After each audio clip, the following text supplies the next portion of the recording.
They say hindsight's 20/20. I strongly pushed and believe that Max should consider what I took as an offer by Gaethje. Gaethje is the BMF champion. He's going to stand firm at 155 pounds, and he told Max, come on up. As a matter of fact, what started as talk of UFC 300. In fact, to be real clear, when it was Max and moving up to 55, it was actually opponent Poirier, and it was UFC 300. When Gaethje got involved, Gaethje says, hey, wait a minute, you're thinking about coming up. Why don't you come up and see me? Now, I want to do it on February 17th. Nobody disclosed why.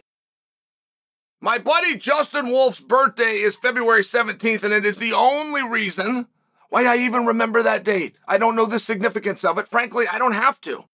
They wanted to headline the card, 155 pounds, Max versus Justin, and furthermore, Justin would put up the BMF belt. You must understand, if Justin puts up the BMF belt and Max takes the belt away from him, Justin does not remain number one contender for Islam Makhachev. He loses the belt, but he would also lose that standing. Do you disagree with me? If you don't disagree with me, say nothing. If you do disagree with me, say your piece right now.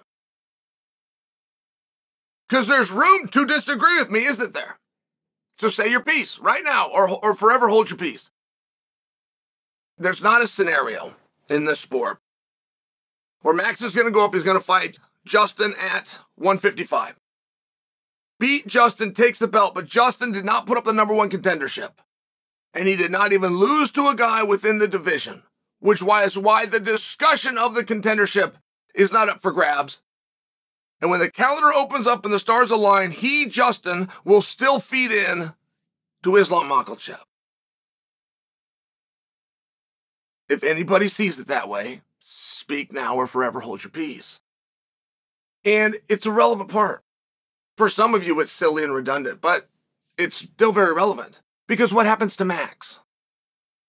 If Max goes up to 155 and he becomes the BMF champion, we can't then say that we're not contesting BMF championships just because we've never done it before. If we get this fight done, we now have set a precedent that it will in fact be contested. Will Max be able to take that back to 145 pounds and start contesting it there?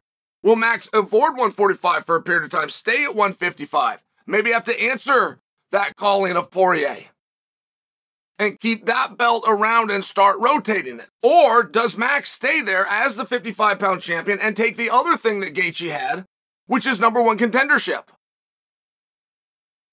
What exactly would be on the line?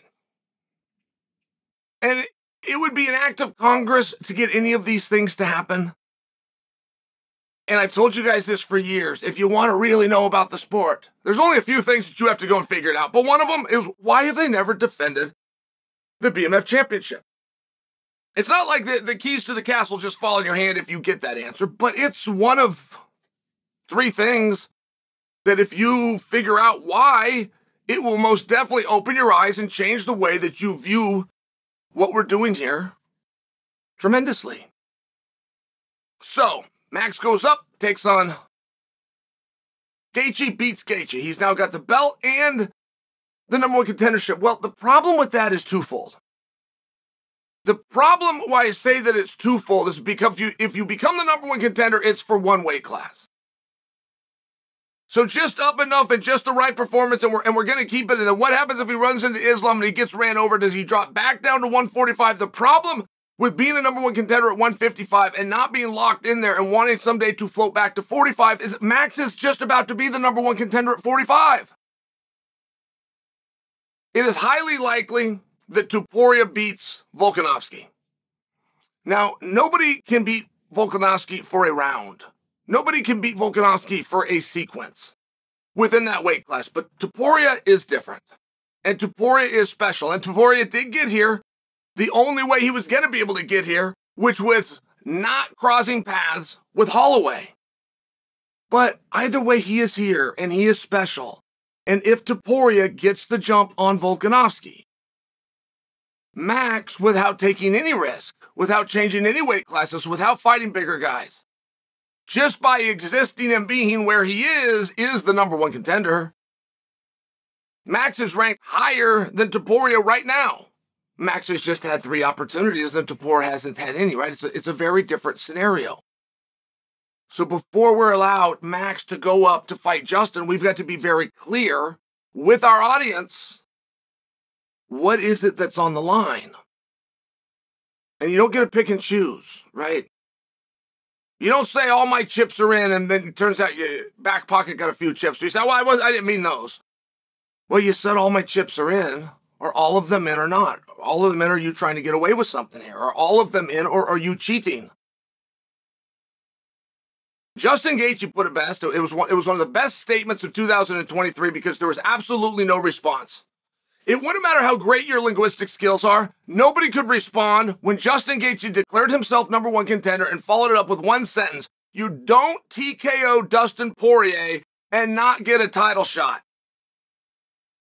And nobody's ever refuted that, nobody. It is about as perfect of a statement as I've heard. But if you're going to move Max, and you're moving Max because the BMF wants to give him a shot, it's not just that BMF belt. And if we do open the door and it's the first ever defense of a BMF belt, now we can have some real fun. I love the BMF belt. I think the more belts, the better. I like the interim belts. I'd like to see a couple of policies and rules set forth. Not just precedents and guessing and wish lists for why we have it. I would like to see that. I would like to see some stuff where it had a lineage, where there was things we could complain about, where there was a commission, even a commission within the sport. To see like guys like Kevin Iole and Dave Meltzer maybe kind of forming this team and overseeing it and making sure it's defended when it's supposed to defend. Or fines take place, or rankings get placed, or it gets stripped and becomes vacant. I like it. I have fun with it. But if Max goes up to challenge for it, he's not just fighting for that belt. He would be fighting for number one contendership in the division as I see it. But he would also be going up and fighting and risking a loss. And a loss at any division, no matter how much weight you want to pull, and talk about what I did yesterday, you do not become a number one contender, even at a more comfortable division, if you just got beat. Big risk for Max. Big gain for Max. I like the match. I'm not ready to let it go. I think you guys like the match, but I don't think you fully knew what the stakes are. Now that I've explained the match in conjunction with the stakes, I think we all now love that matchup.